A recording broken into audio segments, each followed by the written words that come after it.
Evangelho de João, capítulo 1, do versículo 1 até o versículo 14. Amém? Esse texto aí maravilhoso, que fala do Logos, da palavra, do verbo. Jesus é o verbo. Vamos falar de Jesus mais, irmãos? Vamos? É bom falar de Jesus, né? Diga aí, Jesus, Jesus, Jesus, Jesus. Enche esse lugar de Jesus aí. Ô, glória! Aleluia! Glória a Deus! Aleluia! Glória a Deus! Jesus, Jesus. É bom falar de Jesus, né? É uma maravilha falar de Jesus. Falar de Jesus. Jesus é a palavra, Jesus é o verbo. Vamos meditar nisso nessa manhã, né? Jesus.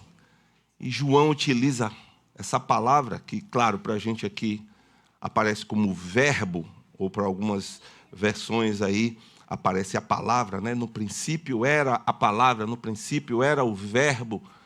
João disse, no princípio era o Logos, né? A palavra, para se referir a Jesus.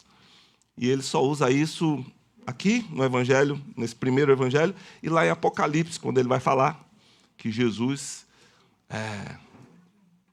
era o verbo, né? A palavra. Então, essa expressão aqui, utilizada como Logos, a palavra, ele vai usar em Apocalipse 19, 13, quando ele diz assim, está vestido com um manto tinto de sangue, o seu nome se chama o Verbo de Deus. Então, a gente vai falar um pouco sobre isso, esse significado de ser a palavra, né? Vamos lá?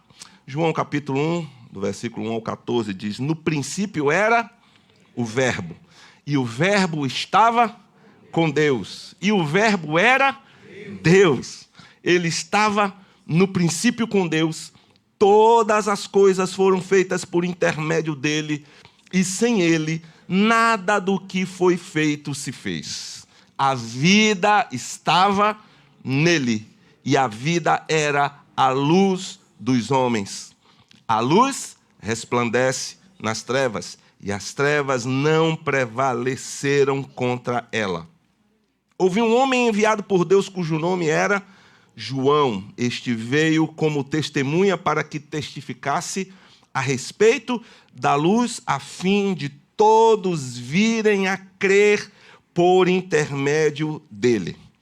Ele não era a luz, mas veio para que testificasse da luz, a saber, a verdadeira luz que, vinda ao mundo, ilumina todo homem. O verbo estava no mundo, o Logos estava no mundo foi feito por intermédio dele, mas o mundo não o conheceu.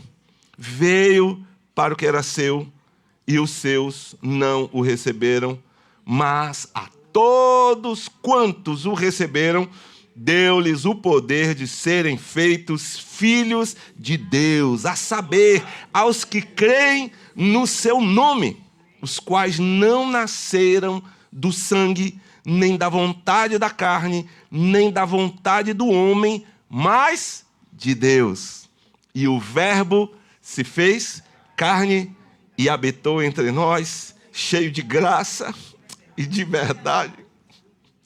E vimos a sua glória, glória como do unigênito do Pai. Amém?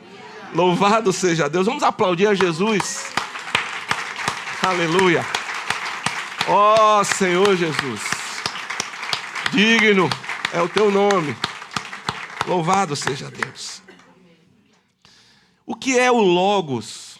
O que era o Logos para os contemporâneos de João? Para eles, o Logos, essa palavra, era não somente para os judeus, mas para os gregos e para aqueles que eram do Oriente, significava a sabedoria, a razão principal, o sentido, aquilo que fazia sentido, a razão principal, a razão universal, o sentido do mundo. Para eles o Logos era isso. E João usa essa palavra justamente para alcançar. Porque o objetivo de João, ao escrever o Evangelho, é isso. Você vai ver lá no fim qual é o objetivo de escrever.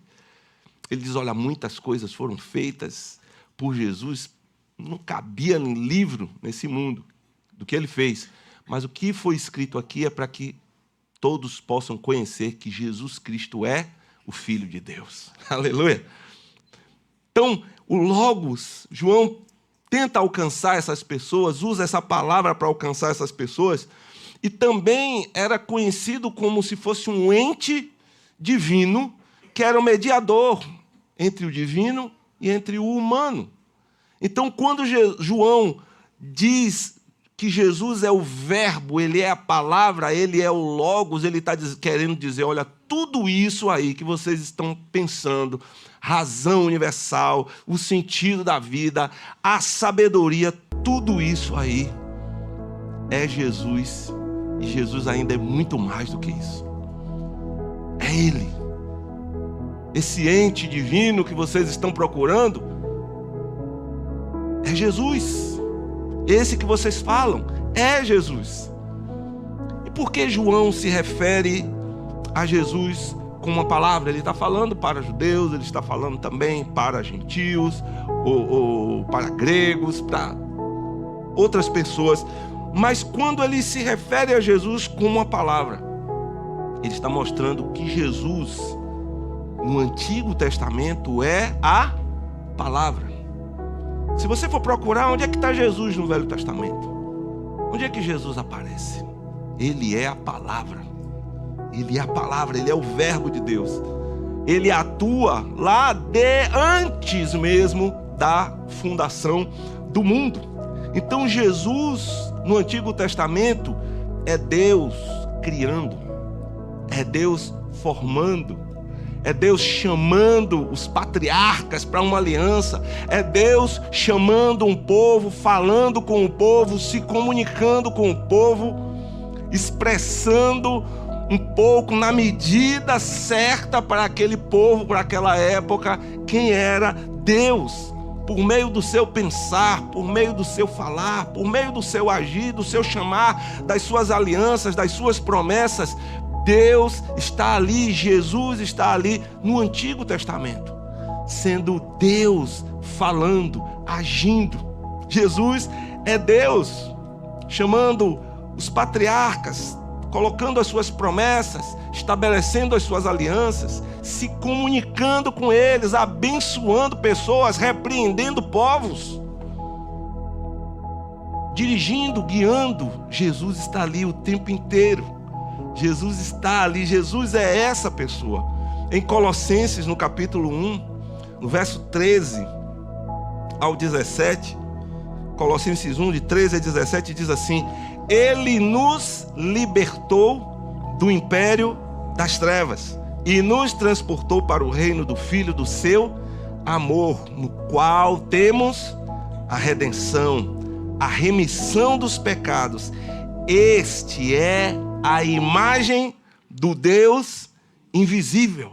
Olha aí, o primogênito de toda a criação, pois nele foram criadas todas as coisas, nos céus e sobre a terra, as visíveis e as invisíveis, sejam tronos, sejam soberanias, quer principados, quer potestades.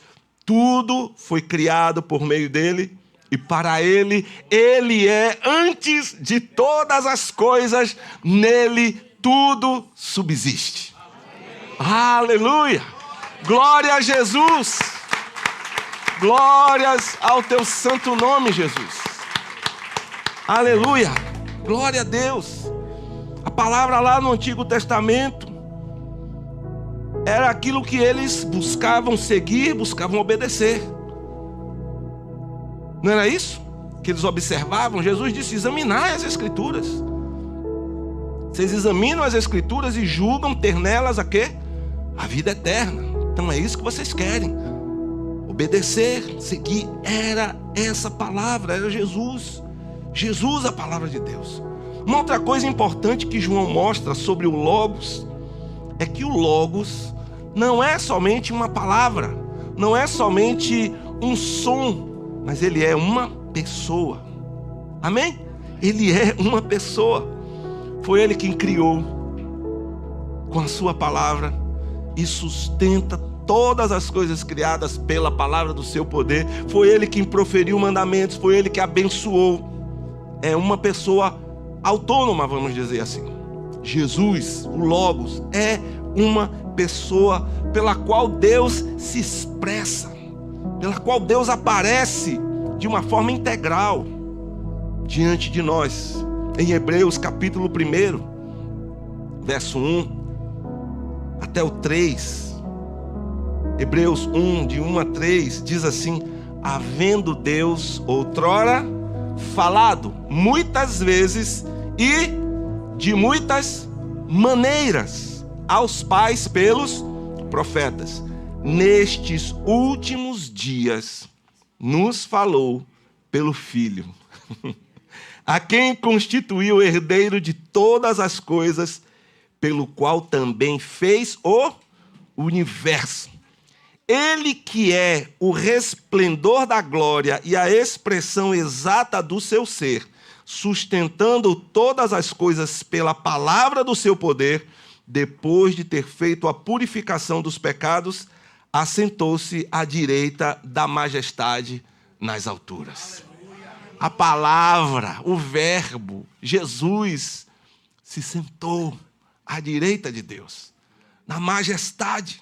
O Logos, essa palavra, foi a maneira como Deus se expressou no Velho Testamento, no Antigo Testamento. No Novo Testamento, o Logos, a palavra, se fez carne. E João ainda diz assim: ô inveja que eu tenho dele, e habitou entre nós. Mas rapaz, né? Que inveja que eu tenho. E aí ele ainda para tirar uma lasca na gente, ainda diz assim: e nós apalpamos a vida. É mole um negócio desse. Aí você fica assim, né? Com a vontade de dar um abraço em Jesus, mas o cara esnoba. Você vai ver que João e o autor da epístola aos Hebreus, eles vão revelar como Jesus se manifestou, como Jesus expressava a imagem de Deus, como Jesus vivo ali, como a palavra, foi a forma como Deus se expressou para as pessoas, se expressou para todos, de forma integral. Glória a Deus. A palavra é uma pessoa. Aquilo que Jesus falava, ele vivia. Ele era a palavra. Ele falava a palavra e ele era a palavra. Amém? Pergunta para você, pergunta de pastor: você e sua palavra são um? Você e a sua palavra são um só? O que você fala é igualzinho ao que você vive? Amém? Quer ser semelhante? Tem que ser semelhante. A minha palavra precisa ser a minha vida. O que eu falo eu tenho que viver.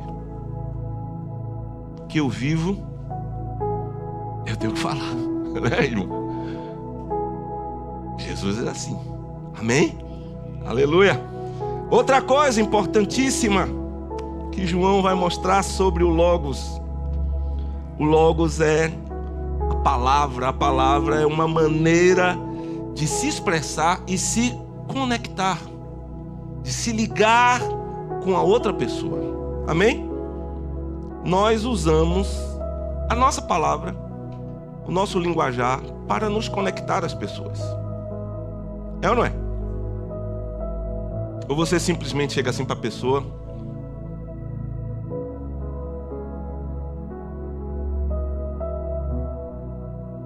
não vai, né? A pessoa vai olhar e vai ficar assim: misericórdia.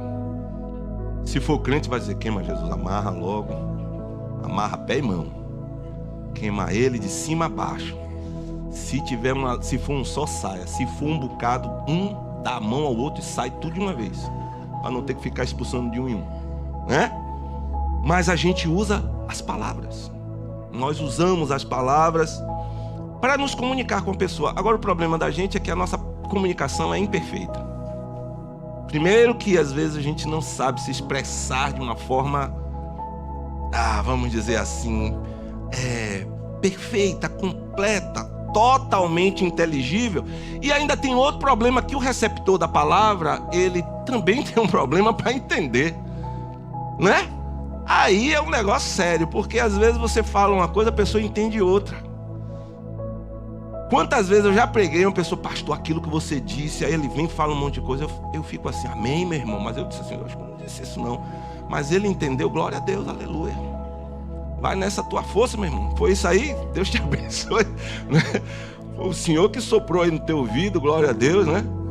Porque eu não me lembro de ter falado isso. Nós temos uma comunicação imperfeita, porque às vezes a gente fala uma coisa aí, faz outra, né?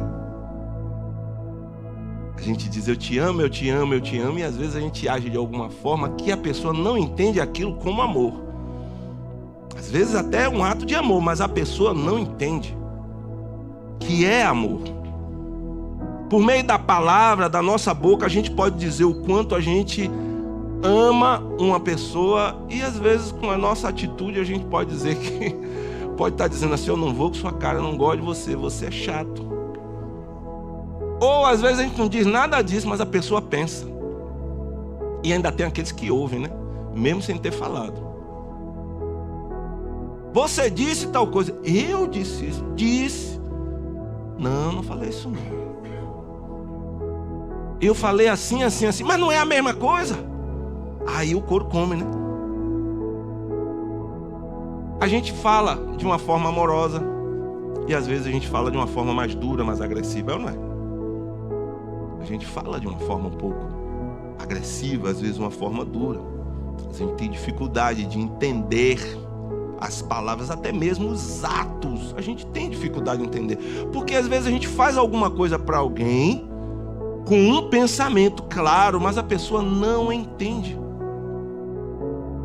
A pessoa muitas vezes não entende. Porque a nossa comunicação é imperfeita. Nós podemos falar para as pessoas que amamos. Você já disse que ama a sua esposa, o seu marido? Já disse que ama seu irmão? Hoje? Hein? Quer aproveitar agora para dizer? Eu te amo, meu irmão. Eu te amo, meu irmão. Eu te amo. Né? Olha aí que coisa linda.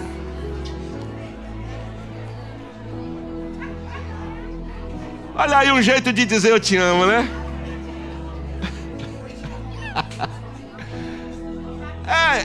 É interessante isso.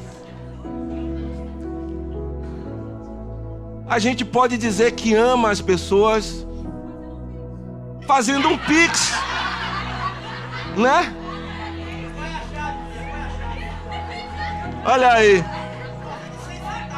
Então você vai ver que tem gente que vai dizer que ama o outro com a palavra, e outro vai dizer com pix, ou com presente, né? Quem nunca leu aí as 5 linguagens do amor, né? Mas uma coisa interessante, amados, a nossa palavra também, o nosso amor, quando nós nos conectamos a uma pessoa, precisamos nos conectar com a palavra e também com a vida, não é? Com a vida. Tem pessoas que não sabem se conectar com a palavra. Ela só sabe se conectar com as atitudes. Ela está amando? Tá. Mas será que todo mundo só se sente amado assim? Com o que você faz? Não. A gente precisa falar. É, não é? E tem gente que fala, né? Mas precisa fazer. Porque são as duas coisas. Queridos, Deus disse pra gente, para se conectar com a gente, ele se conectou com a palavra. E essa palavra se fez carne. E essa palavra agiu. Ela não somente falou, mas ela agiu. Jesus é Deus dizendo para você e para mim: eu amo você. Eu te amo. Eu te amo. Deus dá prova do seu amor em que Cristo morreu por nós, sendo nós ainda pecadores. Romanos 5:8. Porque Deus amou o mundo de tal maneira que deu seu Filho unigênito, para que todo aquele que nele crê não pereça, mas tenha a vida eterna. Não é só palavra, é atitude. E essa palavra de Deus foi a forma para se conectar, gente.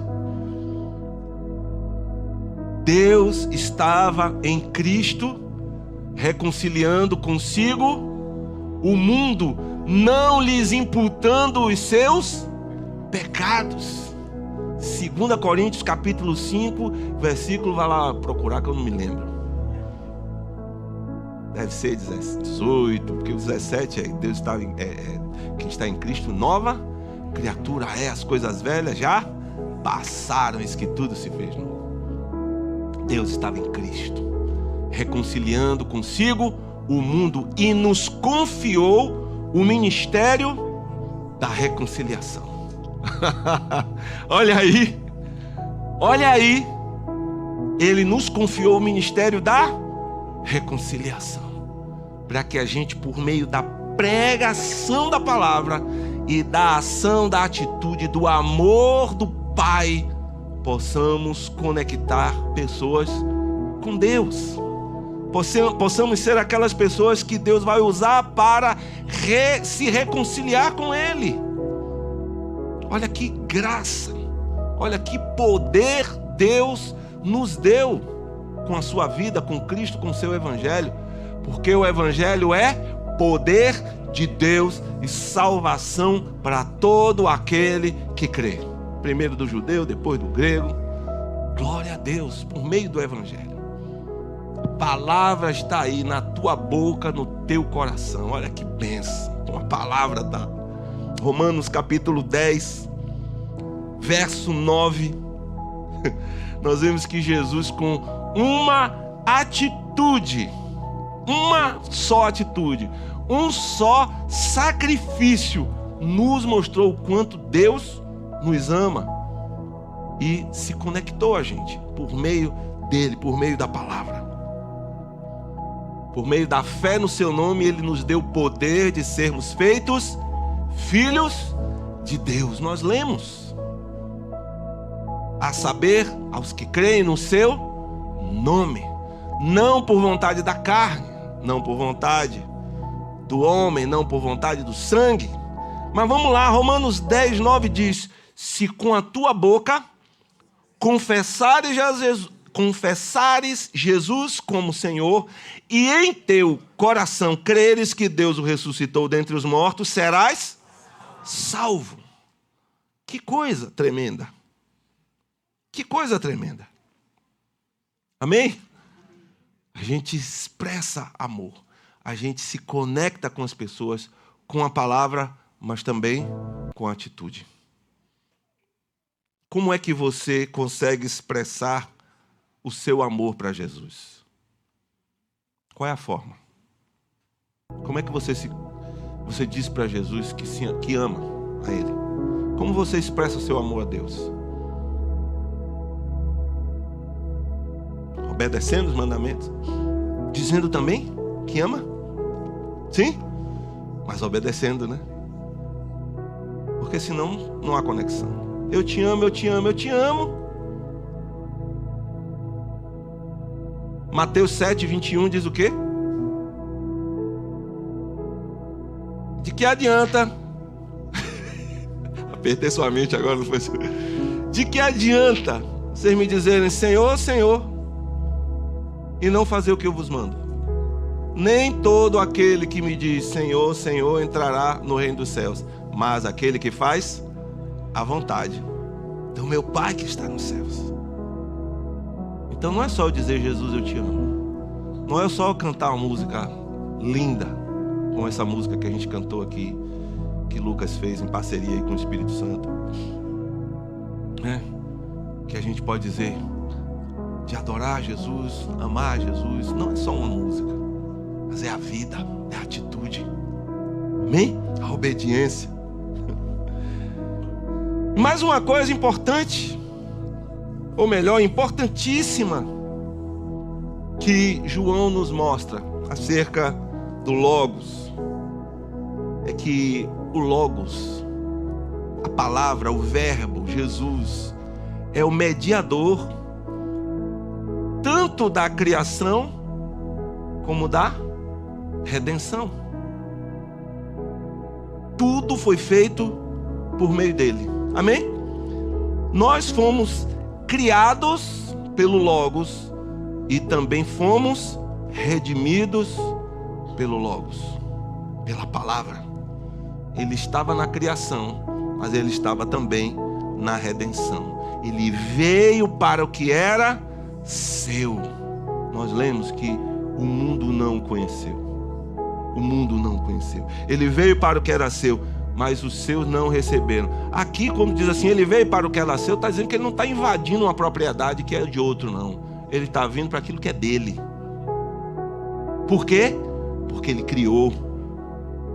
Amém? Você goste ou não goste, seja ateu, seja ateia, seja à toa, seja o que você for, você foi criado por ele. Você foi feito por ele. Não tem para onde correr. Quer você crer, quer não crer. Não faz diferença. Mas você foi criado por ele. Ele estava na criação. Ele veio para o que era seu. Claro que João se refere aos judeus em parte, mas quando ele diz assim, olha, o mundo não o conheceu. Ele veio para o que era seu. E os seus não o receberam. Mas a todos quantos o receberam, deu-lhes o poder de serem feitos filhos de Deus. Aleluia. Do Senhor é a terra e a sua plenitude. Salmo 24, verso 1. Está escrito, do Senhor é a terra. Ele veio para os seus.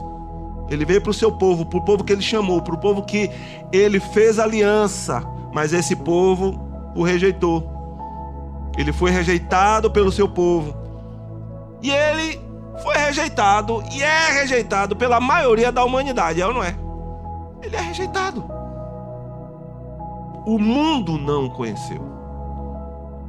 O mundo preferiu a porta larga. Então, o mundo é dele pela criação. Os homens, a humanidade, pertence ao Senhor porque foi criado por ele. Amém? E aí ele vem e compra o homem com a sua morte. Ele paga o resgate. E é como se a gente fosse dele duas vezes, né? É como se a gente fosse dele duas vezes. Eu lembrei de uma história que uma vez um pregador contou de um menino que fez um barquinho, né? Fez um barquinho lindo para ele. Ele parece que ele colocou, eu não sei muito bem a história não, mas vou contar rapidinho. Aí colocou o barquinho, sei que o vento levou, o barco foi embora. E o menino ficou triste porque perdeu o barco. E aí, depois de um tempo, quando esse menino está passando em uma loja, acho que de antiguidade, não sei o que, quem é o que ele vê lá? O barco dele. Aí ele diz, esse barco é meu. Então, não é seu não, eu comprei. Não, mas é meu. Eu falo, não, é meu. Eu comprei na mão de uma pessoa aqui. E para ele poder adquirir, para você ter esse barco, você vai ter que comprar novamente. E aí diz que esse menino fez o sacrifício todo para poder comprar o barco. E aí disse que no final da história, não é tão emocionante a forma como eu estou contando, porque eu não me lembro direito da minha história. Mas ele diz, barquinho, eu te amo porque você é meu duas vezes. Uma porque você foi feito por mim e outra porque eu lhe resgatei. Ai, que coisa. O Senhor é assim. Nós somos dele, porque ele nos criou. mas nós nos afastamos. Nós fomos para longe.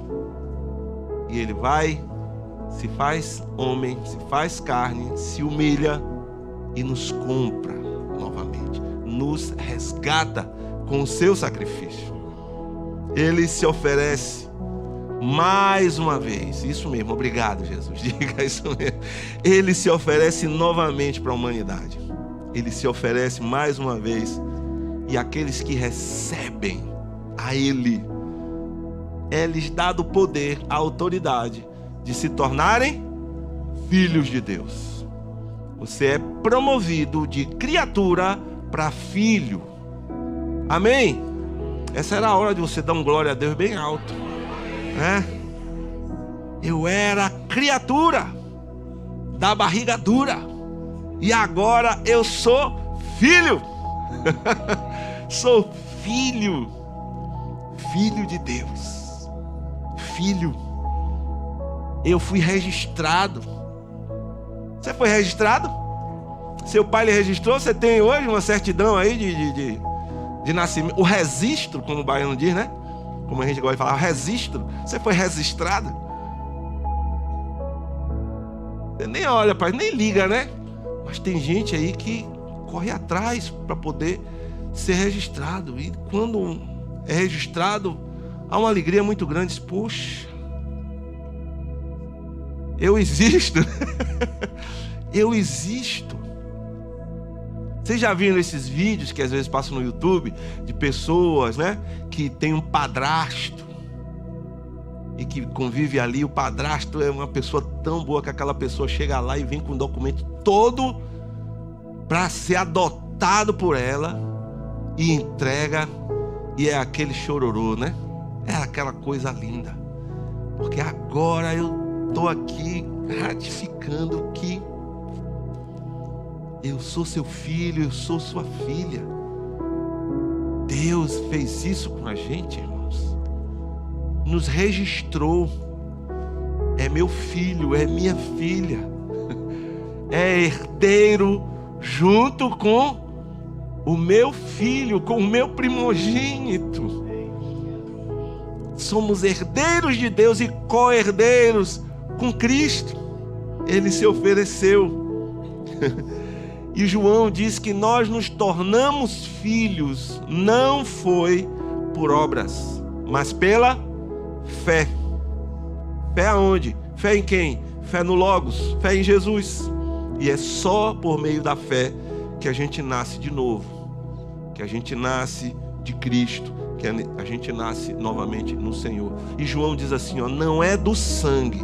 Isso significa que ninguém vai nascer de novo, se tornar filho de Deus porque o pai é crente. Eu costumo dizer isso, principalmente quando eu falo para adolescente e para jovem. Deus não tem neto.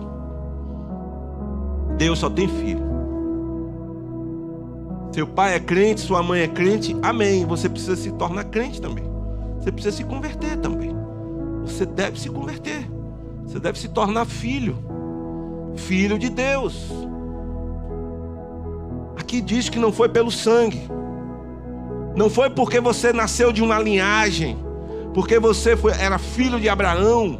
Não é porque você era judeu. Não é porque você estava debaixo da aliança. Não é porque você se circuncidou. Não é pelo sangue. Não é por uma filiação carnal, mas é pelo Senhor. Aqui diz que não é da vontade da carne. A pessoa não tem poder de produzir o novo nascimento em ninguém. Por mais que ela queira, por mais que ela diga, eu agora vou fazer fulano se tornar um crente, não vai, irmão. Não vai conseguir. Não vai conseguir. Não é por força nem por violência, mas pelo meu espírito, diz o Senhor. Louvado seja Deus. Não é da vontade do homem. Nenhum outro homem pode salvar outro. Ele pode anunciar Jesus Cristo. Você vai ver lá em Romanos capítulo 10 o que diz. Como crerão se não ouviram, né? Como ouvirão se não há quem pregue? Como pregarão se não forem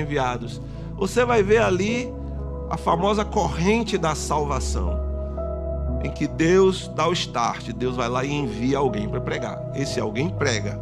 Aí agora aquela outra pessoa, ela tem que ouvir, ela tem que crer, ela tem que invocar. Aí o Senhor entra de novo para salvar, fechando. Olha que coisa. Não é pela vontade do homem, é pela vontade de Deus. Celebrai com júbilo ao Senhor, diz o Salmo 100, né? Celebrai com júbilo ao Senhor, todos os moradores da terra. Servi ao Senhor com alegria e apresentai-vos a Ele com cânticos. Sabei que o Senhor é bom. Foi Ele, e a sua bondade dura de geração em geração, né? Foi Ele e não nós que nos fez ovelhas do seu pasto. Foi Ele. Jonas 2,9 diz que ao Senhor pertence a salvação. Efésios 2,8 diz: porque pela graça sois salvos por meio da fé, e isto não vem de vós, é dom de Deus, não vem das obras, para que ninguém se glorie, porque somos feituras suas, criados em Cristo Jesus para as boas obras, as quais Deus de antemão preparou para que andássemos nela. Nem suas obras você fez, velho. Você é fraco, viu? Nem as obras já foi Deus que fez só para você andar. Anda aí, vai, e você aí anda nas obras do Senhor. Olha que maravilha. Glória a Deus. Amém? Só é possível nascer de novo pela vontade de Deus. Pela vontade de Deus. O verbo, a palavra, é uma pessoa. É Jesus. É Jesus. O verbo, como palavra, deve ser ouvido. E você tem que dar ouvido para alguém, dê ouvidos a Jesus. Se alguém te falar as palavras de Jesus, dê ouvidos a essa pessoa que está te falando, porque ela está te falando a palavra de Jesus. Ouvidos. O verbo precisa ser, ele deve ser ouvido, crido, seguido e obedecido. Amém? Senão, seremos iguais àqueles para quem o Senhor veio, mas que não recebeu. Porque a religião não irá fazer a gente nascer de novo. A religião não nos tornará agradáveis a Deus. As nossas obras não nos tornarão agradáveis a Deus. A gente precisa crer. A gente precisa ter fé nele. E aí, essa fé vai dar um fruto, que são as obras. Tem gente que quer ter obras, apenas realizar coisas para que possa ser aceito por Deus. Você está invertendo. Primeiro você precisa crer. E a sua fé, ela só será ratificada, selada por Deus, se as suas obras condizerem com ela. Vá ler Tiago que você vai ver isso. Vai ler a epístola de Tiago que ele vai te explicar isso bonitinho. A fé sem obras é morta. Você aí que está garganteando que tem fé, me mostre as suas obras, né? Me mostre a sua fé, que eu vou te mostrar as minhas obras por conta da minha fé. É isso que Tiago diz. Então o verbo precisa ser, ele deve ser ouvido, ele deve ser crido. Então João, ao escrever o seu evangelho, ele teve como alvo, verdadeiramente, a fé em Jesus, a fé no Logos, a fé na palavra. João capítulo 20, verso 30 e o versículo 31, olha o que João escreveu. Ele diz assim: na verdade, fez Jesus diante dos discípulos muitos outros sinais que não estão escritos neste livro. Estes, porém, tudo aquilo que ele colocou, o evangelho de João é diferente dos outros 3 evangelhos, né? É diferente. Estes, porém, foram registrados para que creiais que Jesus é o Cristo, o Filho de Deus, e para que, crendo, tenhais vida em seu nome. Aleluia. Glória a Deus. Deus usou a sua palavra. Deus usou Cristo para nos conectar a Ele, para nos ligar a Ele. Se tem uma maneira maravilhosa de dizer para alguém, eu te amo, é expressar Jesus para essa pessoa. Com a palavra e com as atitudes. E aí quando a gente se torna filho de Deus, a nossa maneira de nos comunicar, de comunicar o Senhor, de comunicar a nossa forma de nos expressarmos precisa ser verdadeiramente de acordo com a palavra que é Cristo, com Jesus. Não basta a gente conhecer sobre Jesus, não basta a gente somente falar sobre Jesus, não basta a gente ler a Bíblia toda e dizer, puxa, Jesus, Jesus, Jesus, Jesus, se a gente não expressar isso, se a gente não viver isso. Não somente para o outro, mas até para a gente mesmo. Eu comigo mesmo, você com você mesmo. Expressar Jesus, viver Jesus, buscar expressar a vida de Cristo. E quando entra o outro também, e quando você se expressa para com Deus, nós precisamos nos expressar para com Deus e agir para com Deus de uma forma igual a de Jesus, cheio da palavra, cheio do Logos. Esse Logos, esse verbo precisa se fazer carne aqui, na minha vida, nas minhas palavras, na minha atitude, na minha vida para com Deus e na minha vida para com os irmãos. Então é muito importante a gente saber responder essa pergunta, né? Sua palavra, a sua fé e as suas atitudes são a mesma coisa? É uma coisa só? Separa? Não, minha palavra é uma coisa, mas minha fé é outra. Minha palavra é uma coisa, minha atitude é outra. Isso não fecha. Precisamos ser igual a Jesus.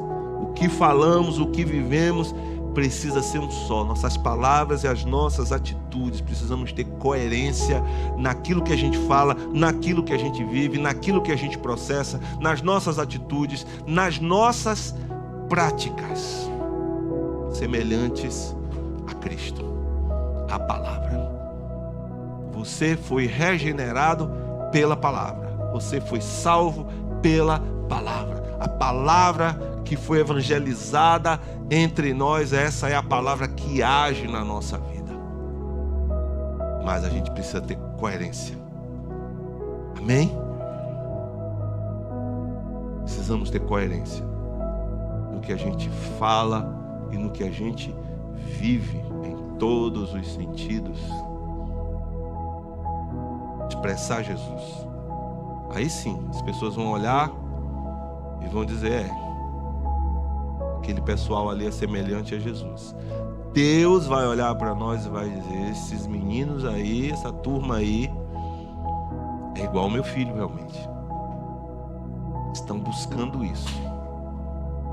Estão buscando isso. A gente de vez em quando dá uma tropeçadinha, a gente de vez em quando se afasta um pouquinho, mas precisamos ter coração humilde, manso, a verdadeira sabedoria, porque a verdadeira sabedoria, Tiago escreve dizendo que ela é humilde, ela é tratável, ela é ensinável, é cheia de bons frutos, não é? É pacífica. Mas a sabedoria do mundo, ela é animal, carnal e diabólica. Olha aí, estou fora disso aí, em nome de Jesus. Sai de mim em nome de Jesus, vai-te embora. Eu quero a sabedoria verdadeira do Senhor. Amém? Queremos viver Cristo. Glória a Deus.